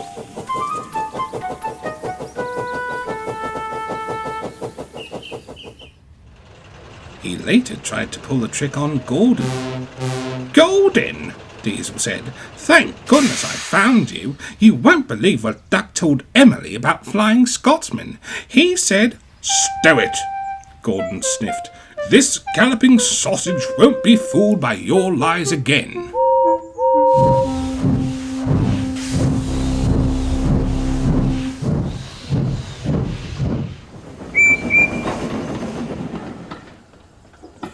Diesel growled to himself. These engines are wise to me now, he thought. He then looked up and saw City of Truro resting in the sheds. But, he thought, those visitors aren't. Diesel oiled up to City of Truro. Hello, he said. The other engines said you were the first one to go 100 miles an hour. That's right, City of Truro smiled. But, Diesel went on, Flying Scotsman told me it wasn't officially recorded. He said that he was the true record holder. City of Truro frowned. Did he now?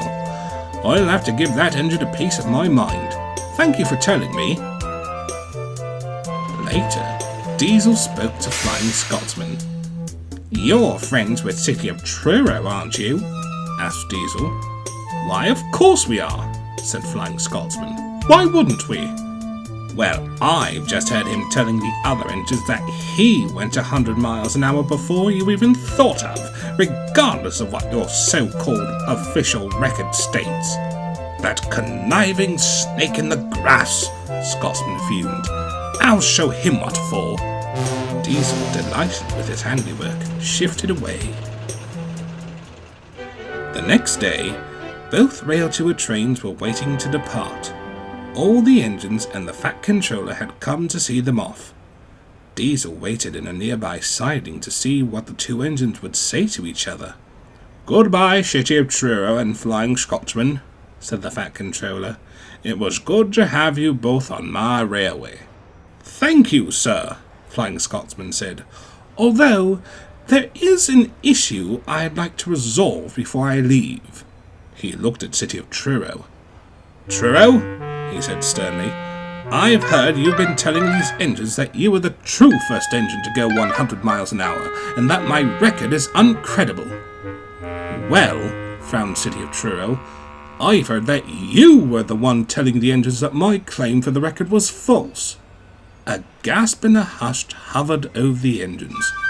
The two visitors stared at each other vigorously, then began to laugh.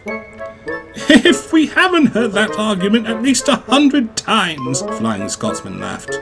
I say, you think people would find something else to bicker about, City of Truro added. The engines were confused. What's the meaning of this?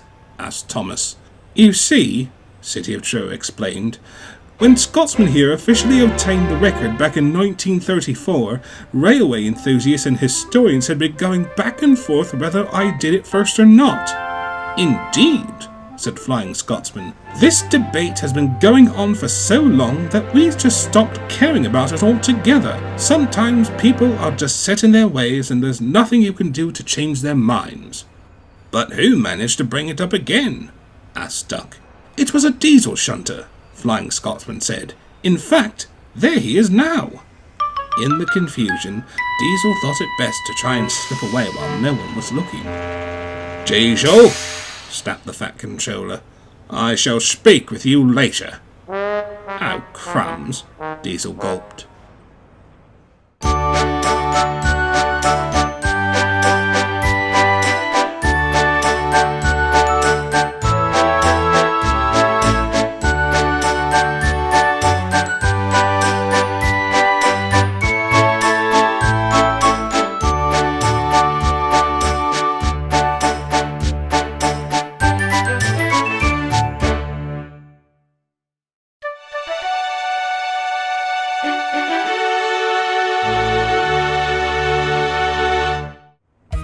It was the start of another busy day on the island of Sodor.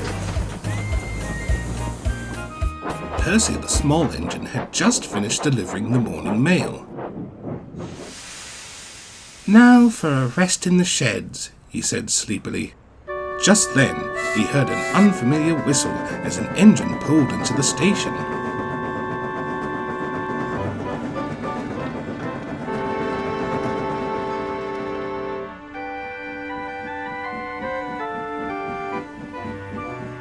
The engine looked around. "So, this is Sodor," he said. "I think I like it fine here." "Hello there," Percy peeped. "Are you here for a rail tour?" "That's right," said the engine. "I'm St. Paul's." "And I'm Percy." "Say, do you know of any stories about strange creatures and monsters on this island?" "A few. Why is that?" asked Percy. "Well, I'm chock full of them," said St. Paul's. "Tell you what, tell your friends that I'll be at their sheds tonight to tell you about some of them." Percy agreed, but he was a bit nervous. He didn't like being scared. That night, all the engines had gathered in the sheds waiting for St. Paul's to arrive. "And you say he knows lots of stories about monsters?" asked Thomas. "Yes," said Percy. "Hopefully they're not too scary." "What's the matter?" asked James. "Are you too much of a scaredy engine to listen to a measly story?" "No, I'm not," said Percy. Shh, here he comes," said Edward. "Hello, you lot," said St. Paul's. "Glad you're all here." "Percy said you know lots of stories about strange creatures and monsters," said Thomas. "That's right," said St. Paul's, "and tonight I'm going to tell you my favourite story." The engines listened with excitement. St. Paul's began. "This is the story of the Black Dog. Black dogs are large dog-like monsters with mangled, pitch-black fur and large, glowing red eyes.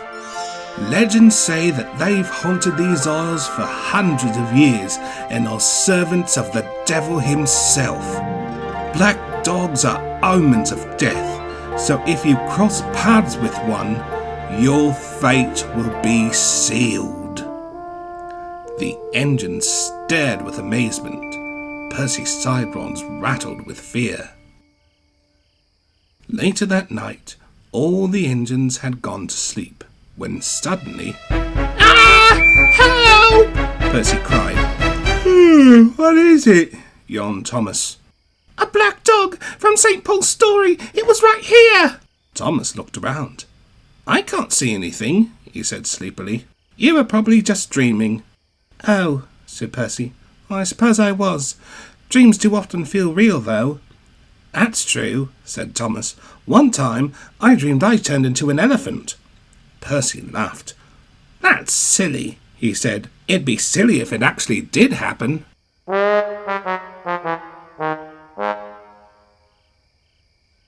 The next evening, a fog had settled over the island. But, fog or no fog, work still had to go on. Percy was taking the evening mail train to the docks. Then there was trouble. A signalman waved Percy down at the point leading to the docks. "The points have jammed," said the signalman. "I've called for a workman to fix it, but it'll be a while before he comes." "Flatten my funnel," Percy grumbled. "That means I'll be late with the mail." "Sorry, Percy," said the signalman, "but it can't be helped." "We'll give you a hand and try to fix it," said Percy's driver. Thanks, mate, said the signalman. Percy's driver and fireman had been gone for a long time. Percy looked around, trying to entertain himself, but his thoughts kept drifting back to the black dog from St. Paul's story. There's no such thing as a black dog, he huffed to himself. That's right, it's only a story. Suddenly, through the fog, he noticed a large shape in the distance. It seemed to be getting closer. There's no such thing as a black dog, Percy stammered. As the figure drew closer, he could make out dog-like features, matted fur, and glowing eyes. Percy shuddered in fear. It's a black dog, he peeped. Help! Someone please help! Percy's driver and fireman and the signalman came rushing over. What's all this about, Percy? Asked the driver. Black dog! Squeaked Percy. The driver and fireman turned around and saw a large dog trotting towards them. Well, you're a big lad, aren't you? Said the driver. The dog wagged his tail and barked playfully. Well, said the fireman, here's your black dog, Percy, but he doesn't look deadly to me. Percy laughed. But he is rather big, he said. Now then, said the signalman, I wonder where his owner could be. Just then, a farmer came rushing down from the nearby hill. There you are, Nigel, you stupid thing, he said. The dog yipped excitedly to see his owner. This here's me Irish wolfhound, Nigel, the farmer explained. One of the horses startled him, and I've been running after him. Percy thought he was a mythical black dog, said the driver. A black dog? Said the farmer. Oh, no, not Nigel. He may be big, but he's as gentle as a newborn lamb. Nigel barked in agreement. Just then, Salty rattled up. Avast there, shipmates, said Salty. I hear there's some points that need unjamming, so I brought these workmen to do just that. Soon the points were mended, and Percy set on his way.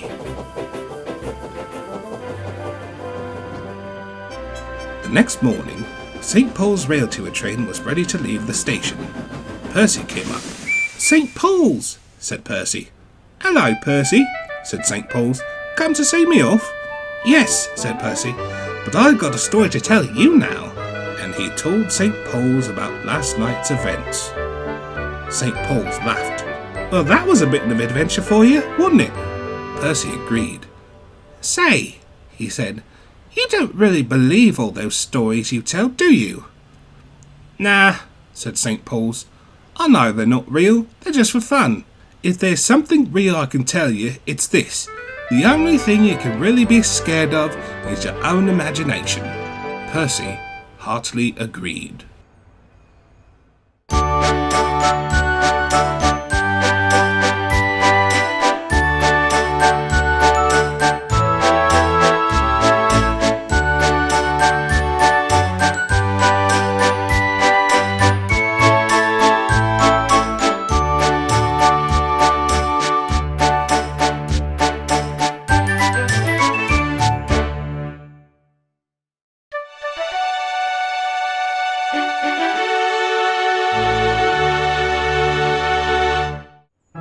The Fat Controller was giving out jobs to his engines. He had given out jobs to each engine, except for James. You are due for a new coat of paint, he said to the red engine. The workmen will be waiting for you. Thank you, sir, James gleamed. He was excited. When the Fat Controller went away, James talked endlessly about being repainted. I suppose it's right for me to be the first this time round for repaints, he boasted, seeing as I'm the most splendid engine on the railway. You being first doesn't mean anything, said Henry. You were just chosen first by chance. Don't you remember last year when Gordon got a new coat before the rest of us? Precisely, grunted Gordon. Your schedule must be light today. That's why you were chosen. Speculate all you want, James sniffed, but I'll still be the one repainted before you. Who knows? Perhaps I'm the favourite.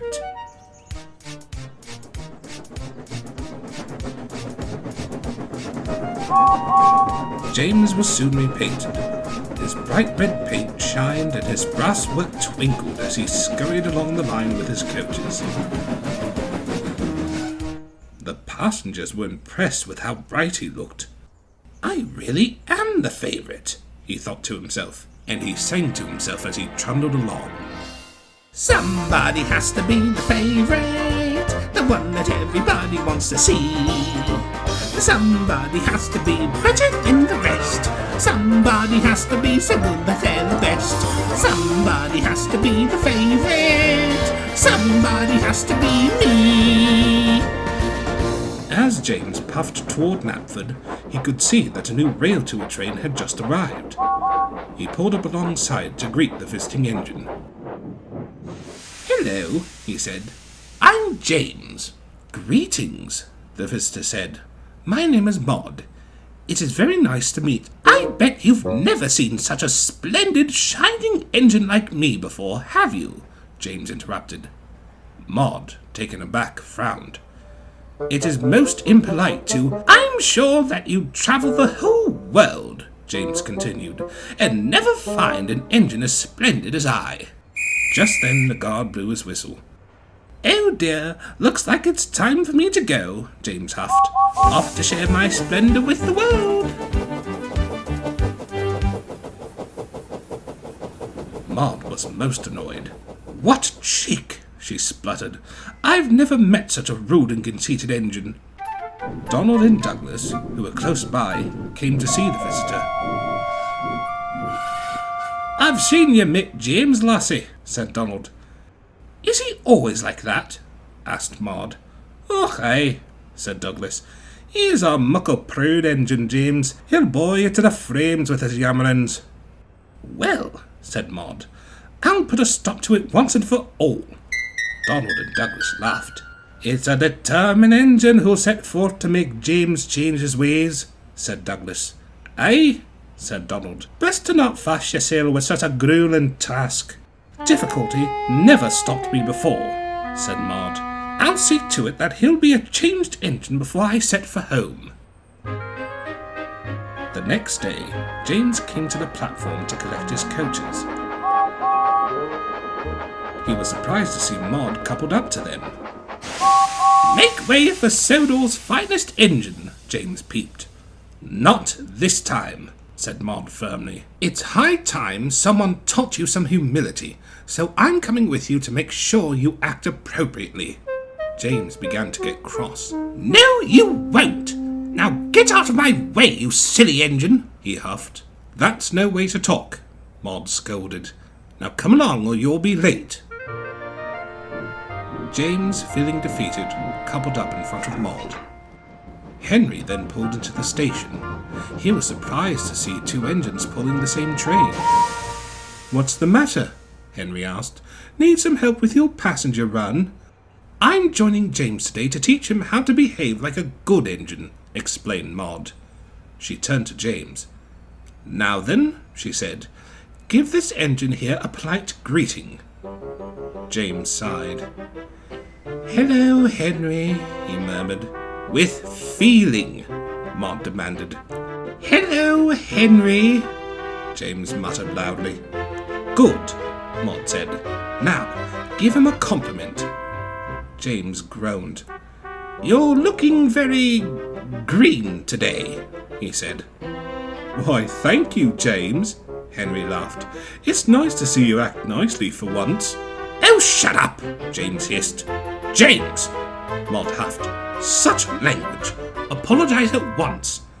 "Sorry," he muttered. Just then the guard blew his whistle and the double-headed train set off.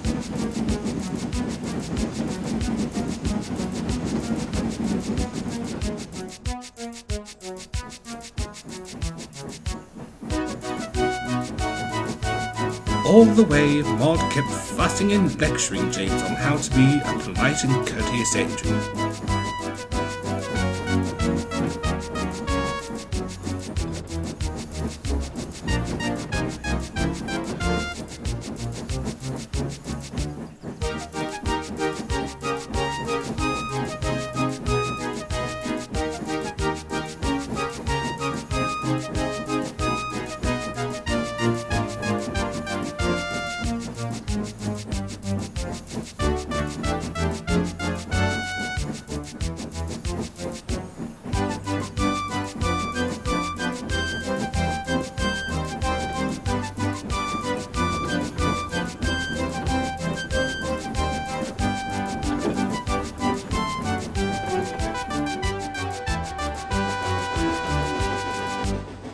By the time they made it back to Knapford, James had had enough.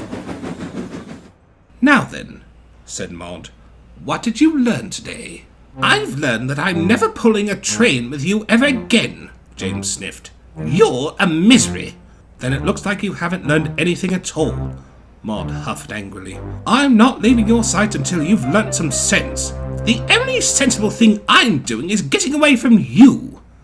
James tried to leave, but he was still coupled to Maude. "Stop, James," said his driver. "You're going to break the coupling." But it was too late. James's coupling broke, and he shot forward. "Now look what you've done," said James. "What I've done?"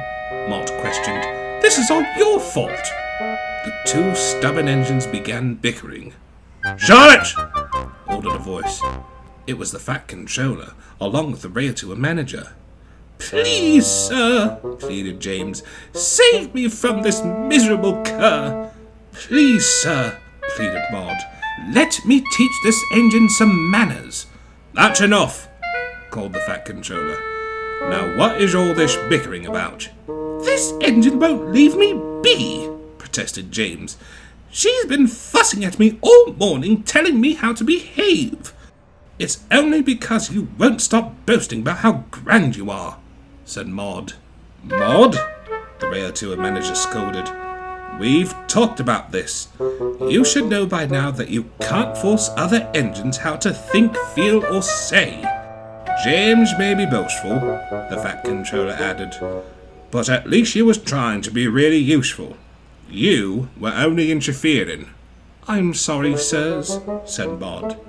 She felt ashamed. The next day, Maude was ready to leave with the Railtour train. James, Donald, and Douglas had come to see her off. "I'm sorry I was so nasty towards you," said Maude. "You really were only trying to be useful in your own Jamesy way." "It's all right," said James. "Aye, it's true," said Donald. "James may be a prude engine, but he's useful through and through," said Douglas. Then the guard blew his whistle, and the Railtour train started off from the mainland.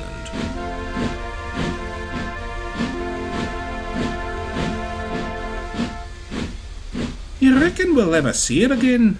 asked Douglas. "Hopefully not," sniffed James. "I don't intend to be fussed over like that again. After all, somebody has to be the favourite. That's the fact that anyone can see. There's no need to fuss about and put me to the test, when every engine knows that I am already the best. Somebody has to be the favourite. Somebody has to be me. Somebody has to be me." Okay.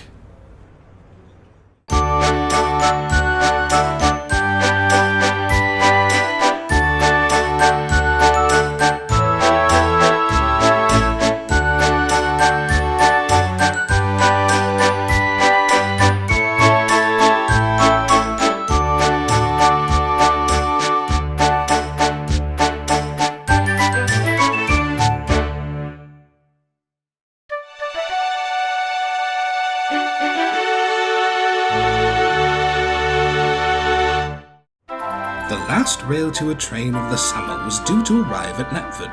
Emily, Gordon, and James were excited. "Does anyone happen to know who's pulling it?" asked Emily. "I heard it's another one of Spencer's brothers," said Gordon. "Another one?" exclaimed James.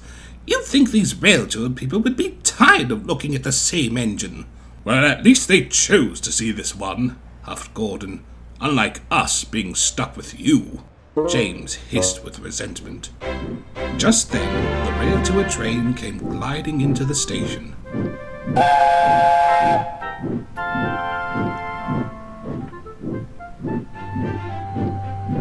"Hello," said the engines. The visitor paused for a moment, as if he was thinking of something to say, and then he began to speak. "Hello there! My name is Dwight D. Eisenhower," the engine bellowed with an exaggerated American accent. The engine stared. Dwight continued. I'm excited to visit your railroad, he said. Bringing you lots of visitors here in these coaches, passenger cars.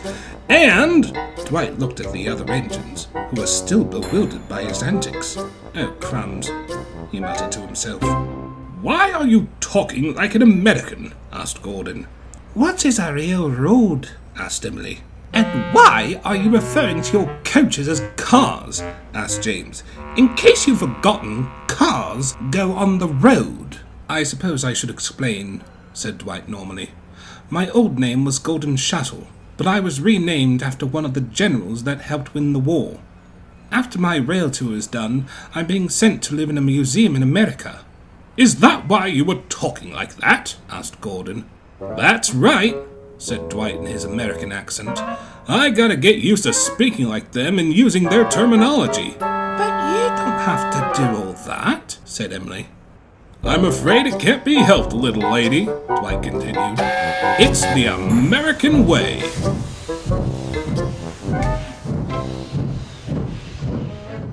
Later that day, Thomas had stopped at the station to collect more passengers when Dwight came up.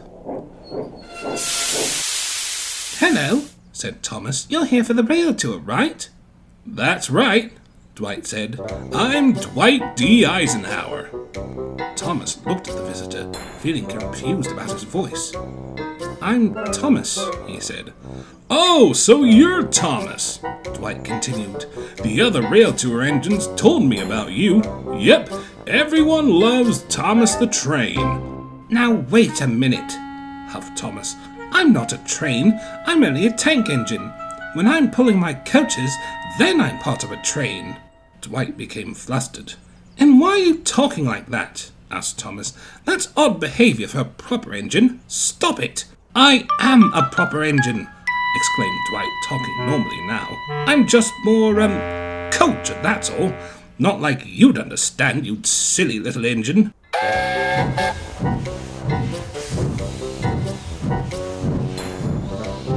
Dwight puffed off in a huff, leaving Thomas at a loss for words. That night, the engines talked about how odd Dwight's behaviour was. What does that engine think he's trying to prove? Asked James. Being named after a general doesn't make your actions just, said Gordon. And just because you're going to live in America doesn't mean you should impersonate them, put in Emily. But he still does it for some reason, added Henry. And he seems rather defensive when pressed about it, said Thomas. Perhaps he's nervous, suggested Edward. What do you mean? Asked Gordon. Think about it, said Edward. After his rail tour is over, he is being sent to a whole new country far across the sea. The way I see it, I think he's putting on the American accent as a way to prove he belongs in his new and unknown environment. So you think he's trying to fit in with the others in the museum? Asked Thomas. Exactly, said Edward. The engines now felt sorry for Dwight and wanted to make him feel better. The next day, Dwight was getting ready to be coupled up to the rail tour train. He was feeling very sorry for himself, thinking that he made the others think of him as a strange engine. Just then, he saw some of them coming his way. Oh no, he thought. They're going to laugh at me for being so strange yesterday. Dwight started to move forward. Wait, yelled the shunter. You're still attached to the corridor. Dwight tried to stop, but it was too late. The corridor that connected the first coach to his tender had been torn to pieces. Bits of wood and metal littered the track. Dwight D. Eisenhower felt ashamed. You've caused a considerable amount of damage with you and your coach, the rail tour manager scolded. What do you have to say for yourself?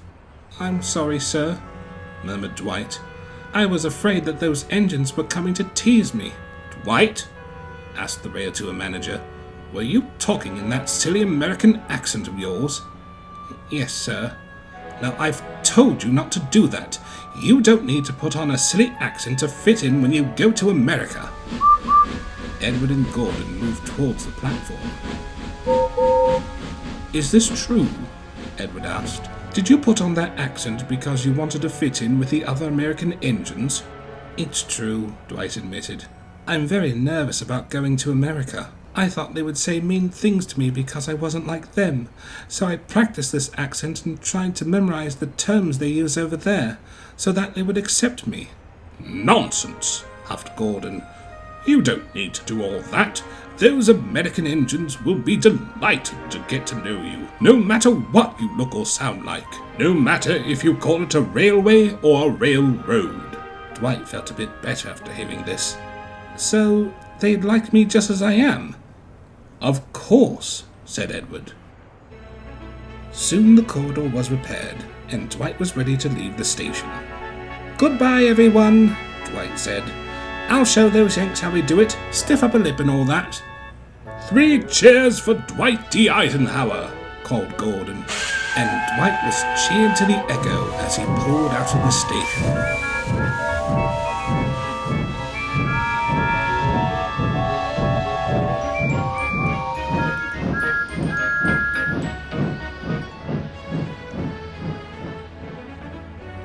Do you really think he'll be all right? Asked Thomas. Of course he will, said Gordon, because he is an Englishman. For he himself has said it, and it's greatly to his credit that he is an Englishman. That he is an Englishman.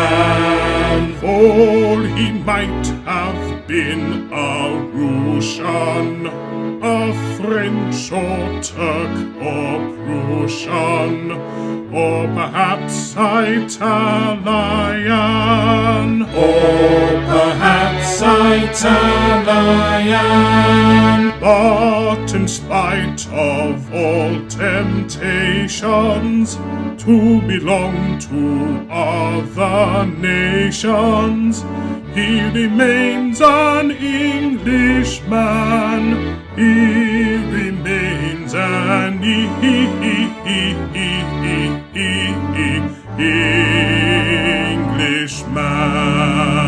Oh, in spite of all temptations to belong to other nations, he remains an Englishman. He remains an Englishman.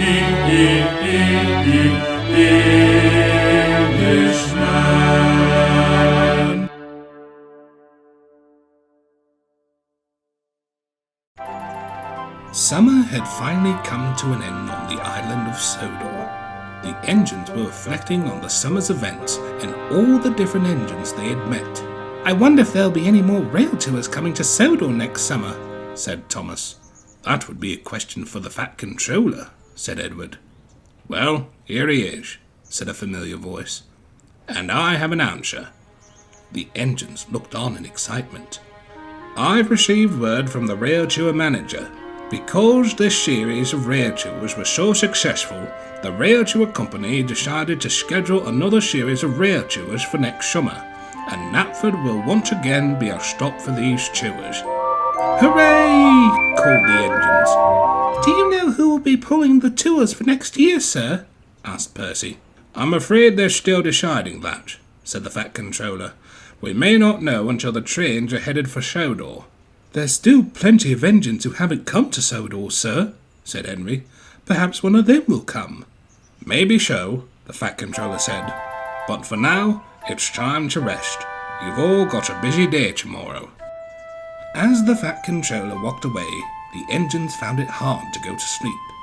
They were all wondering who would pull the first of next year's Railtour trains. But that's a story for another day.